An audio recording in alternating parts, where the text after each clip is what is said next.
for Matt. All right, Amy, thank you very much. Alita Knobloch and Mr. Gibbs are here, along with Alita's parents, Aaron and Debbie. Good morning to everyone. We don't even have to do an interview. Let's just watch this. I mean, this is so cute to watch them together, and it must be such a change of life for all of you. Yeah, it really has been. It's been, you know, he's been a great addition to the family and just awesome help for her. So when you first received this diagnosis, you had to immediately think, what kind of quality of life is my little girl going to have? And what were your hopes and fears? Well, I was scared she's going to be limited by the length of her oxygen tube. So we immediately started looking at ways to help her get around the house. And just like it said in the episode, when she started walking, we had to adjust the way we did things. And Aaron, I understand you came up with a lot of devices over the years. Yeah. You know, you tried to, you were kind of a handyman, and you'd create things that she'd be able to drag around with her. Yeah. But it was your idea to work with the service dog.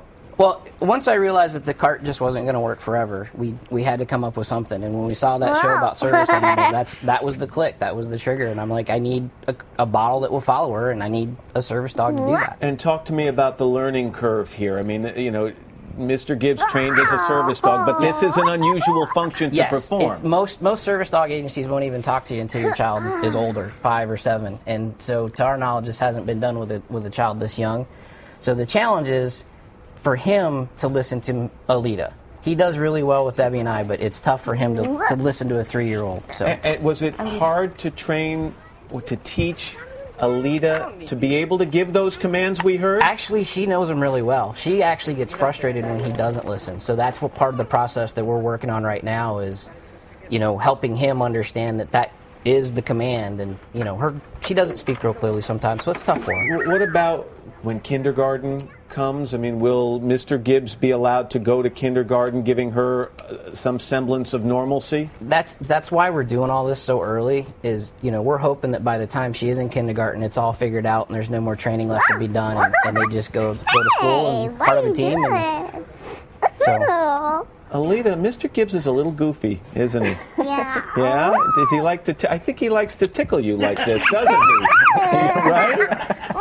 Sometimes does he take naps with you? Yeah. Is that fun? Yeah. It is?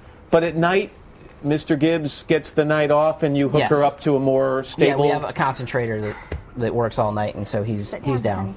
I know you want to give people more information, or if they have... First of all, it's only 500 cases, as Amy mentioned, of young people in this country with this particular disorder. But what should people know? How can they get more information? They can go to the Child Foundation website. It's www.child-foundation.com, and there's a whole list of information about all the different interstitial lung diseases and disorders.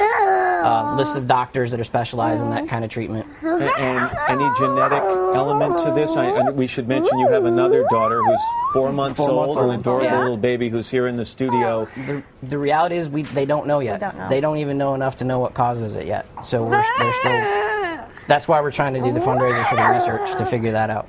Well, Alita, you seem like you're having a really good time with your friend Mr. Gibbs. Thank you for being here. Did you enjoy watching yourself on TV? Yeah. You did?